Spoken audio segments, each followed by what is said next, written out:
Okay, so I just reviewed Clint Eastwood's Dirty Harry, the very first Dirty Harry movie. I really wanted to see Sudden Impact. Yeah, it's really not like me to jump around when it's like going from like jumping to another film in a series like I did just now. But okay, Sudden Impact has the best name of any of the Dirty Harry films. And it's also the only one directed by Clint Eastwood. I love Eastwood as a director, and it's also apparently the most shocking and the most graphic of the Dirty Harry films. So yeah, why not? Why not? Now, I did think that the first Dirty Harry film was uh, was overrated, while I think that Sudden Impact is very underrated. This one is it's a really fun film, even though it is brutal there, and it does have some rough edges, some flaws, but all the good in this film really outweighs the bad in more ways than one.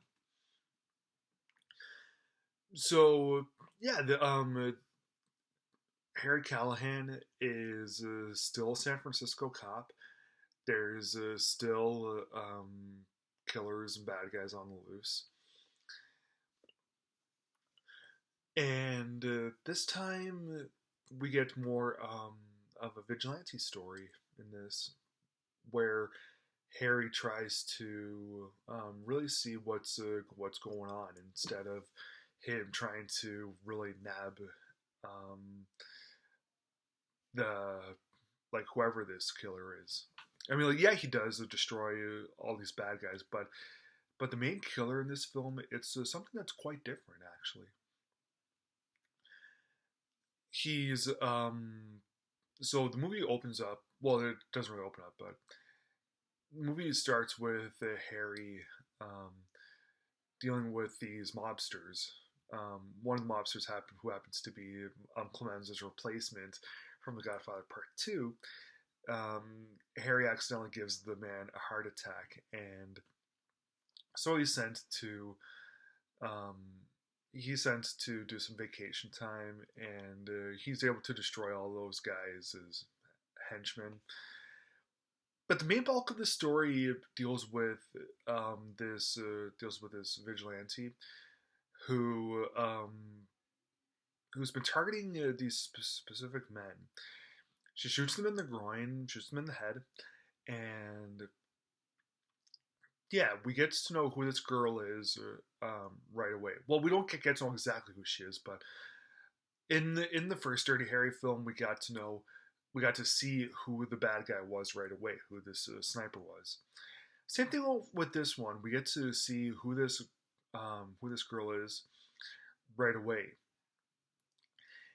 The girl is Sandra Locke, who Clint Eastwood was with in real life for many years. And yeah, when we get to see her backstory and why she's targeting these guys, it's pretty graphic and it's actually pretty heartbreaking. And so when Harry's on vacation and he's done destroying all the mob's bad guys, he goes to San Paulo, where he ends up investigating these killings by Sandra Locke, and he's not welcome at all. And it's pretty interesting um, how these as to how these bad guys that Sandra Locke has been killing, how they all tie into to the system. And yeah, this is it's a pretty complex movie, and it's a pretty complex movie. I do think that maybe if it was a little bit tighter and better shaped, that it would have been a little bit easier to follow. But that's not that big of a quibble. there's a couple of annoying characters. There's this one redhead in this film um, that was just, yeah, she was kind of unnecessary. But the thing that I really liked about this film, aside from its the look to it, and aside from the fact that it pulls no punches, is you really had no idea. You're really wondering how on earth are the good guys supposed to actually win? And yeah, I really like it when movies are like that. You really wonder how on earth are is the good supposed to actually beat the bad? This movie could have been like um, any other film from the '80s where the good guys have very easy time beating the bad and everything.